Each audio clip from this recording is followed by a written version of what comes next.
नमस्कार, मैं तुषार गौतम। आप देख रहे हैं एनबीएन टीवी। हाल ही के दिनों में जो 29 तारीख को जो घटना घटित हुई कि अवैध तरीके से गाड़ी को पकड़ा जाता है, वो अभी मामला थमा नहीं है और ये बीजेपी कार्यालय में आए हैं अपनी सुनवाई को लेकर दरख्वास्त करने के लिए।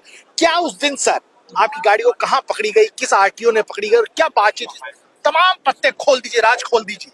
हमारी गाड़ी जयपुर ग्रामीण के अंदर 29 तारीख को सुबह 9:30 बजे पकड़ी गई। हमारी गाड़ी में कोई भी कमी नहीं थी, उसके बावजूद भी उस गाड़ी को पकड़ के 4 किलोमीटर दूर कांटे किसने पकड़ी वो गाड़ी? पर आरटीओ अधिकारी तनसुख टाक थे, उनके द्वारा पकड़ी गई। गाड़ी को 4 किलोमीटर दूर ले जाकर गाड़ी को कांटे करवाकर उनके कर्मचारी के द्वारा कहा गया कि या तो चालान बनवा लो या एंट्री के पैसे दे दो। हमारे द्वारा विरोध किया गया कि भाई हमारी जब कोई कमी नहीं है तो फिर आप हमें परेशान क्यों कर रहे हो।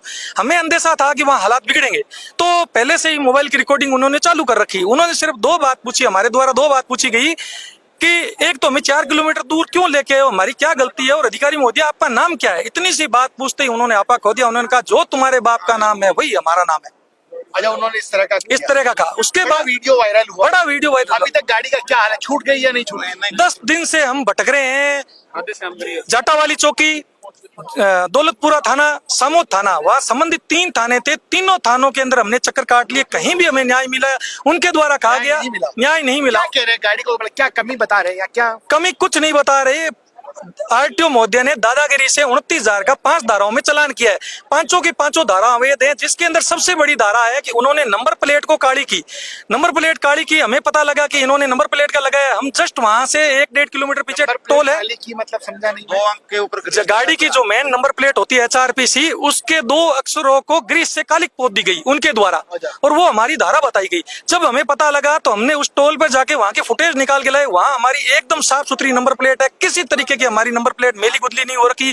उन्होंने सबसे बड़ी धारा ये लगाई, उसके बाद में लगाई लाइसेंस की, उसके बाद में लगाई रिफ्लेक्टर की। उनके द्वारा लगाई गई सारी की सारी धाराएं निराधार है हमारे पर। हम सारे चीजों का प्रमाण दे सकते हैं। बड़ा वायरल हो गया पूरे राजस्थान में, मुख्यमंत्री तक के संज्ञान में चला गया होगा, लेकिन परिवहन जो ट्रांसपोर्ट मिनिस्टर है डॉक्टर प्रेमचंद बैरवा, वो क्या कह रहे हैं? हमने प्रयास किए थे। हम सबसे पहले इस कार्रवाई के बाद में पुरुषोत्तम जी शर्मा है, आयुक्त है, कमिश्नर है, हमने उनके सामने फरियाद रखी। उसके बाद में हम मंत्री जी प्रेमचंद बैरवा जी के यहाँ गया था। हमें आश्वासन मिला कि जल्द आपकी कार्रवाई होगी। शनिवार को उन्होंने हमसे संपर्क भी किया था कि आपके ड्राइवर के उनके नंबर क्या है, लेकिन कोई कार्रवाई दिख नहीं रही थी। 10 दिनों से घूम रहे थे, लेकिन 2 दिन बाद में आश्चर्य की बात ये हुई कि 2 दिन पहले कार्रवाई की मांग हम कर रहे हैं, लेकिन हमारे खिलाफ ही सामोद थाने के अंदर 6 तारीख को मुकदमा दर्ज होता है, राज कार्य का और SC/ST का। मैं ये ताज्जुब की बात है कि उन थानों के हमने चक्कर लगाए, हजारों जगह फरियाद की, हमारी कार्रवाई नहीं हुई और उनका मुकदमा दर्ज हो गया। ये बहुत ही पीड़ा की बात है।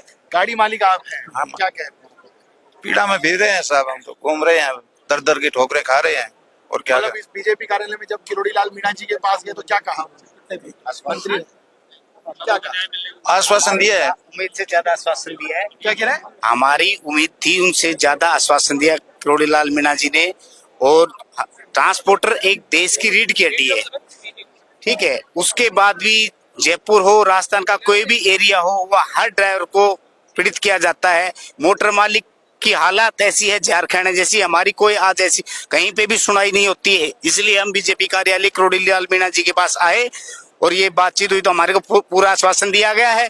कोई भी ट्रांसपोर्टर आज सुखी नहीं है, कोई पुलिस से मजबूर है, कोई आरटीओ से मजबूर है, कोई TTO से मजबूर है। तो ट्रांसपोर्टर देश के लिए जब कोरोना काल आया तो देश में समझ गया सब कुछ बंद था। आप क्या कहेंगे? सर, हम तो मंत्री जी के यहाँ हमारे कुछ समस्याएं थी गाँव की, मतलब आप ट्रांसपोर्ट से संबंधित तो नहीं ट्रांसपोर्ट ना? लेकिन जिस तरह से यहाँ पर ये लोग आए ट्रांसपोर्ट की, आपने समझा, बड़ा वीडियो वायरल हो रहा था 29 तारीख से।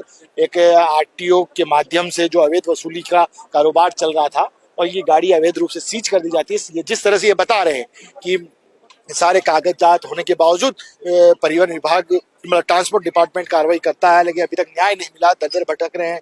डिप्टी CM प्रेमचंद बैरवा जिनके पास ट्रांसपोर्ट डिपार्टमेंट है, उनके पास भी चले आ गए, लेकिन आज बीजेपी कार्यालय में आए जन सुनवाई में किरोड़ी लाल मीणा जी ने इनको आश्वासन दिया है, लेकिन इन्होंने पूरा घटनाक्रम बताया और आपने सुना होगा कि इस घटनाक्रम में कितनी पेचीद किया है। आम जनता को आखिरकार राहत कहाँ है? सहयोगी अमित शर्मा के साथ में तुषार गौतम, NBN TV से।